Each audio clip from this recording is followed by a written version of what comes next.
5 ವಾಸುಗಳ ಕತೆ. ವಸುಗಳ ಮುಖ್ಯಸ್ಥನಾದ ಪ್ರಭಾಸನು ಋಷಿ ವಸಿಷ್ಠನ ಇಚ್ಛೆಯನ್ನು ನೀಡುವ ಹಸುವನ್ನು ಅಪೇಕ್ಷಿಸಿದನು. ಇತರ ವಸುಗಳೊಂದಿಗೆ ಪ್ರಭಾಸನು ಹಸುವನ್ನು ಕದ್ದನು, ಆದರೆ ವಸಿಷ್ಠನು ಅವರನ್ನು ಹಿಡಿದು ಶಾಪ ನೀಡಿದನು. ನೀವು ಭೂಮಿಯಲ್ಲಿ ಮನುಷ್ಯರಾಗಿ ಹುಟ್ಟುವಿರಿ. ಈ ವಸುಗಳು ಗಂಗೆಯನ್ನು ಭೂಮಿಯಲ್ಲಿ ತಮ್ಮ ತಾಯಿಯಾಗುವಂತೆ ಬೇಡಿಕೊಂಡರು ಮತ್ತು ಅವರನ್ನು ಮುಳುಗಿಸಿ ತಮ್ಮ ಜೀವನವನ್ನು ಸಾಧ್ಯವಾದಷ್ಟು ಚಿಕ್ಕದಾಗಿಸಿದರು. ಗಂಗಾ ಒಪ್ಪಿದಳು. ಅವಳು ರಾಜ ಶಂತನುವಿನ ಹೆಂಡತಿಯಾದಳು ಮತ್ತು ಅವರು ಹುಟ್ಟಿದ ತಕ್ಷಣ ಅವರ ಮಕ್ಕಳನ್ನು ಮುಳುಗಿಸಿದಳು.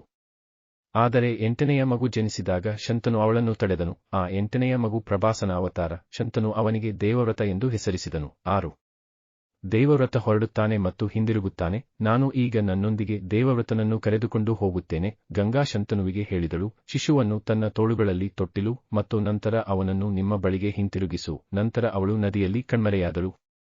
ರಾಜ ಶಂತನು ಪ್ರತಿದಿನ ನದಿಗೆ ಹಿಂದಿರುಗಿದನು, ಶಾಶ್ವತವಾಗಿ ತನ್ನ ಹೆಂಡತಿ ಮತ್ತು ಮಗ ಕಾಣಿಸಿಕೊಳ್ಳಬೇಕೆಂದು ಆಶಿಸುತ್ತಾನೆ. ನಂತರ ಒಂದು ದಿನ ಅದು ಸಂಭವಿಸಿತು. ಗಂಗೆಯು ಒಬ್ಬ ಸುಂದರ ಯುವಕನೊಂದಿಗೆ ನದಿಯಿಂದ ಹೊರಹೊಮ್ಮಿದಳು.